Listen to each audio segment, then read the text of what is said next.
Alright guys, so we got the next project in the shop here. This is a mid-80s International S-Series truck. Belongs to a friend of mine. He bought it several years ago and was going to use it to start a business and never did. When COVID hit in April, he was forced out of his employment. He didn't have any income, and the place that he worked ended up shutting down. So, and they didn't reopen. So, ever since COVID hit, he has been working odd jobs and doing this thing where he took a bunch of his trailers that he had, utility trailers, and put 4-foot sides on them and would take them to people's homes or construction sites and let them fill it with construction debris or household debris, and he would take it to the dump, kind of a trash service. And all these trailers he's been towing with his truck, and he would take them to the dump and unload them by hand. So right now, we're having temperatures in the single digits in the negative with the wind chill, and it's brutal. It's taking him over an hour a lot of times to unload these trailers. So him and I were talking, and I was telling him about the F-750 I was building and what my plans are for it. And he said, I need something similar. He needs a way to be able to get these trailers up on a truck, kind of like a roll-off, and dump them. And I was telling him about my red truck and my plans for, what I'm going to build for the back of that. And that system that I've been working out in my head is going to work perfect for what he needs here. He needs a severe dumping angle. He needs to be able to get these trailers up on this truck and be able to stand, lift the assembly up with the trailer secured to it and dump out the contents of the trailer. And I know a lot of guys are going to say rollback, but listen, he doesn't have hardly any money at all. This is a very, very budget conscious build. We are going to be giving him all the pieces and parts that I have that will work for this. Anything I have laying around that'll save him from spending money is what we're trying to do here.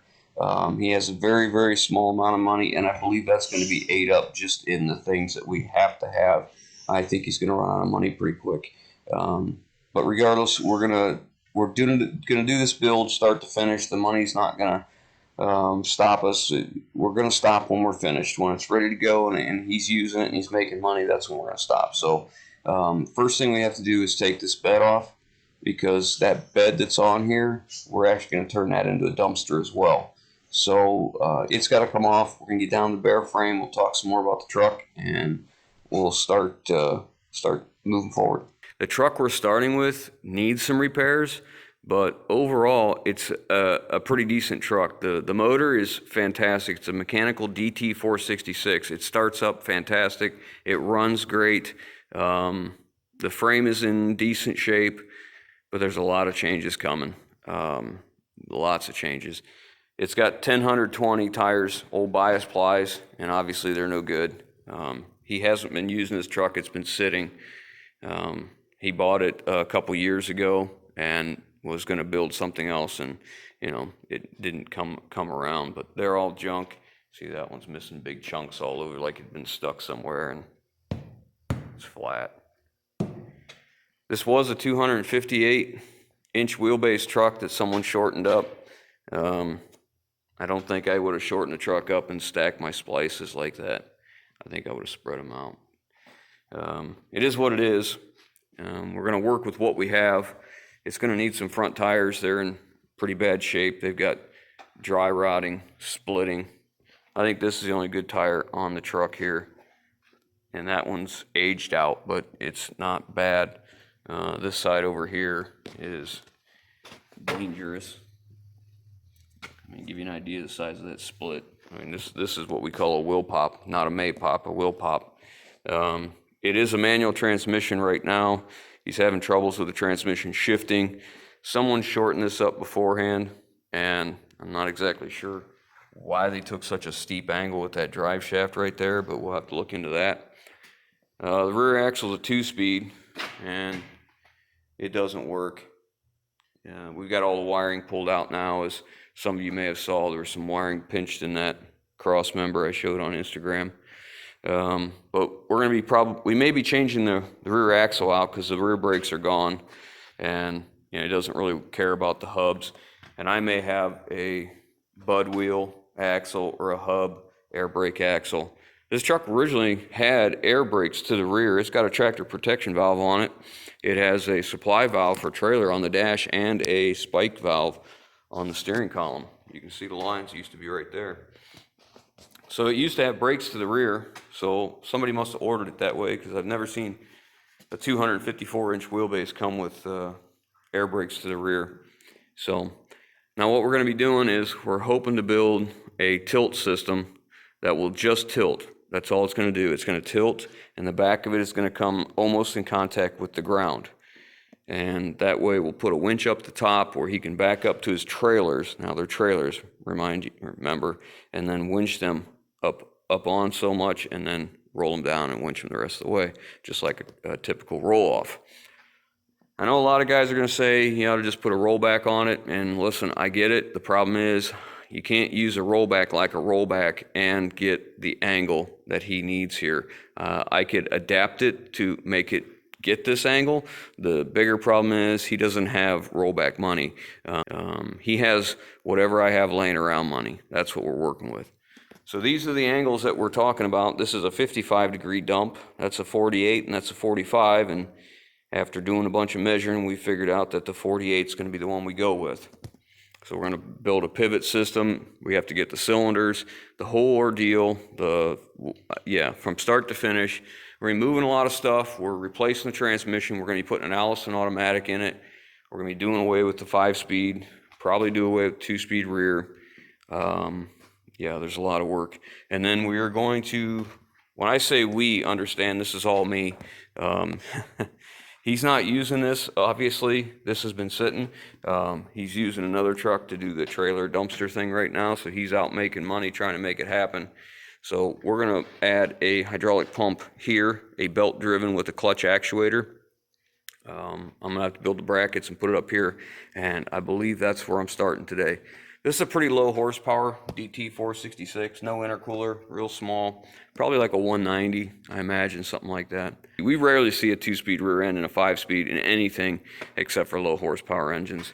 But anyways, that's where we're going to start. I got a lot to do.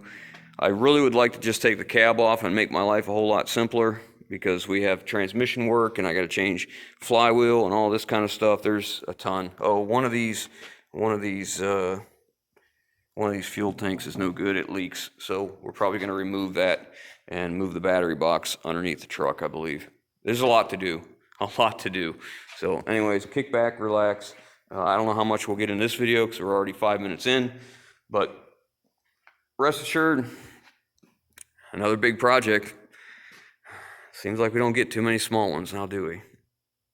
The reason we're going with an engine-mounted pump is because the Allison AT545s that we're going to be using, you have to put it in neutral to engage the PTO, but as soon as you put it in drive, it disengages.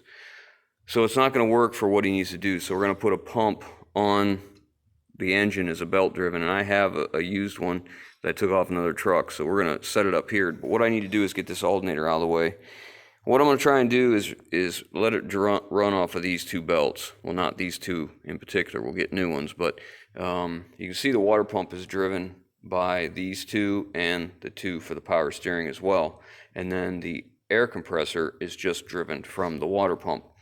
So what we're going to do is try and lay this down so that we can maintain this coverage of the belt in the groove at least 1/3. So if we roll it down like this, we should still be able to maintain that.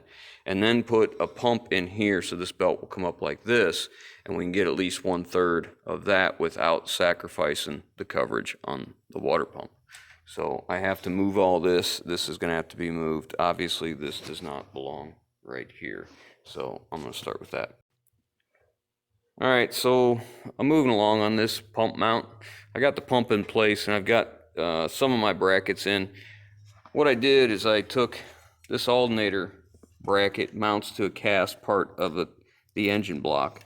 So I just took the bolt that was in there and I just come up here with 3/16 plate on either side and then filled the center. This is 3/8 plate right here. And then I just brought it up to the top and I drilled a hole. This is a drilled hole down in here so that I could lay this pipe in here. This pipe has a 3/8 diameter. So this tubing goes across here. And I've also got this little brace I made to go into here yet. So that's going to hold the weight of it this way. And then I have this one here that goes to the original swing bracket for the alternator. And that's holding it from going this way. And then we have one up here that goes to the front of the pump mount right there. And that's holding the front up. So then I needed something to keep it from doing this. So I took this. This was a piece of 3/8 plate, 6 inches wide. And I just took the Milwaukee circular saw and ripped down a 1-inch strip of it and brought it back here to this exhaust manifold stud. So we're sitting on the exhaust manifold there. Had to bend it back into here, and there's one bend there, there's another bend right here, and then when it came up, you can see the angle that's coming up. I needed to twist it was sitting like this. I needed to heat it one more time and twist it up like this, and then get my my end set where I needed it so I could drill my hole. My only concern is I may need something in the front of this to keep it from twisting. I don't know if that's going to be enough. I may have to come off the front with something to push on that corner.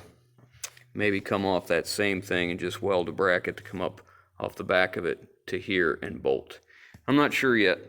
I'm close. I mean, my bracketry is close enough that when I tighten this down, I don't have a 3/8 bolt long enough, so I just shove these in just for mock-up, but and everything's just tack welded. Nothing's actually welded in place. But when I tighten this up, it may really stiffen it up, or it may not.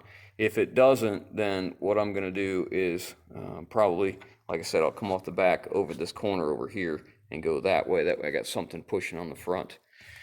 That'll be that, and then I can adjust my belts. The alternator is going to be in its stock location. The only difference is I'm taking the swing bracket for the adjustment, and I'm going to have to change the location it used to mount down here. So now what I think I'm considering doing is putting it on my mount right here. But that'll get our alternator real close to where it was. Didn't change any wiring or anything.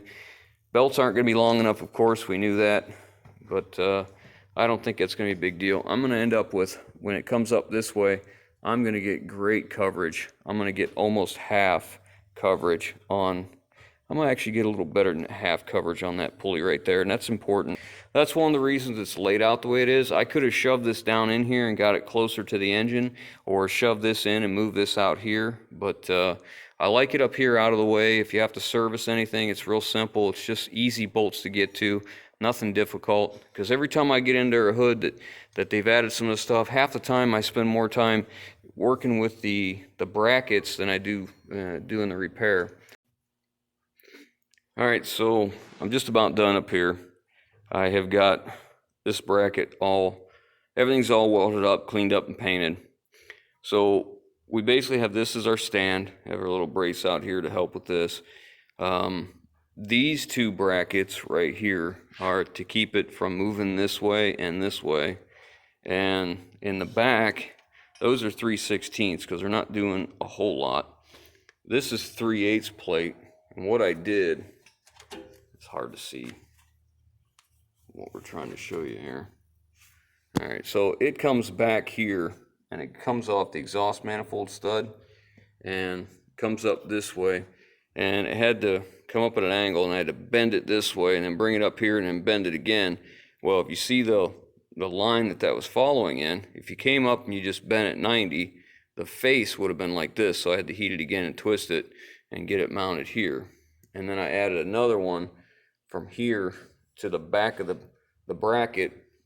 So that's hopefully, which I believe it will, keep the bracket from moving like that. That's why this is the heavy stuff, and this isn't as heavy. This is 3/16, that's 3/16, that's 3/8, and of course there's that piece of tubing. So I didn't have that bolt, so I just took a piece of all thread and just welded a nut to the end of it. I left it long enough that I could get my wiring to hold here, this clamp. It was a little close. I'm right at the end of the threads, but if that ends up coming loose, it's not the end of the world, but I think it'll be okay. And I've got the wiring set up so I have full sweep of the alternator. The alternator can sweep down into here. It shouldn't need to. I think we're in good shape. I welded a bolt to this, and since it was just going to be working off of the head of a bolt welded as a post, what I ended up doing was drilling out. It used to be 3/8, so I went to 1/2 inch. So now we have a 1/2 inch stud, and then I shortened the end of it. I really didn't want to, but I shortened the end of it and rounded it so it didn't interfere with anything over in here. And I've measured this belt, and it looks like we're going to be right about 86 inches. We'll see how that works. Setting this up, I want to make sure I had this in plane. And what I mean by that is my grooves have to line up. So I'm using just a framing square, and I'll put it on the face of this clutch here. You see how thick that is there? We measured it. It's deceiving looking, but these are actually the same thickness. It must be just the diameter. But if you put this flat on the face, we want to be right there, and we're right on. Now that's for the tailing edge. Now for the lead edge, we have to do the same thing, and we need to be in line with this one.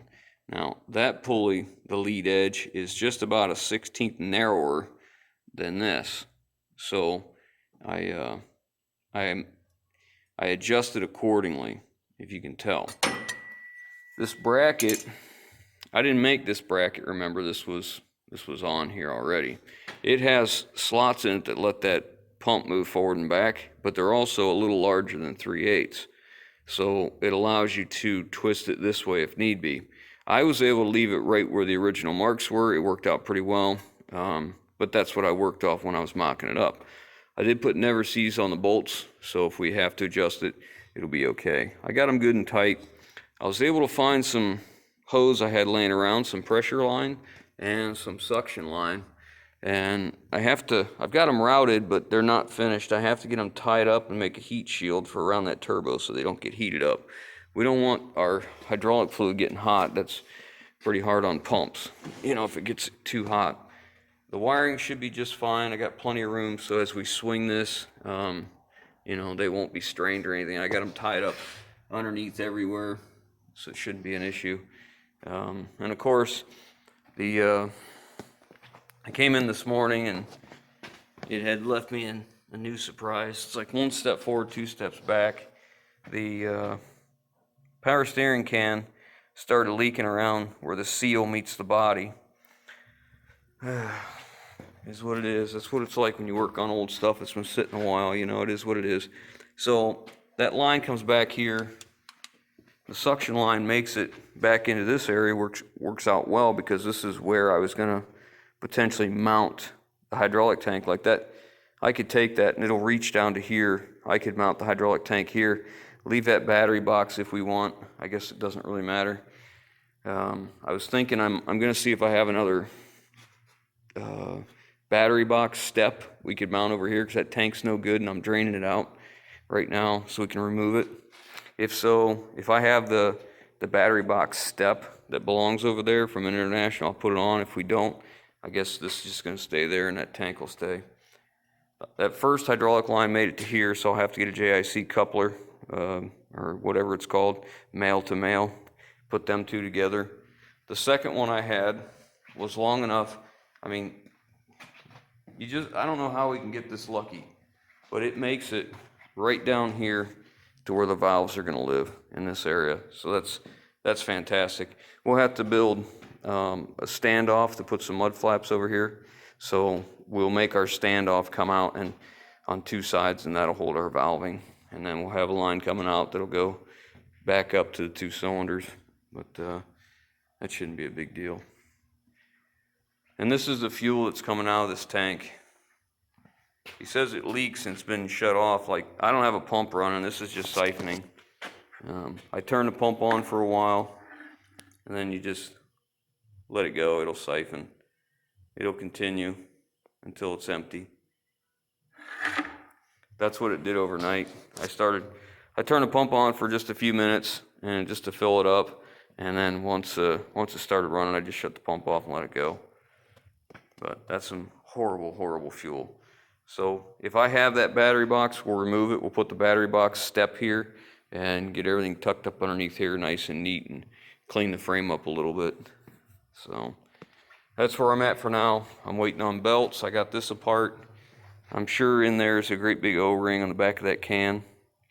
It started leaking right where the can meets the base on the front. It looks like there's a spot where someone has pried on it at one time, and I think that's right where it's at. So I may have to try and dolly that, hammer it, and see if I can get it to work. All right, let's move forward.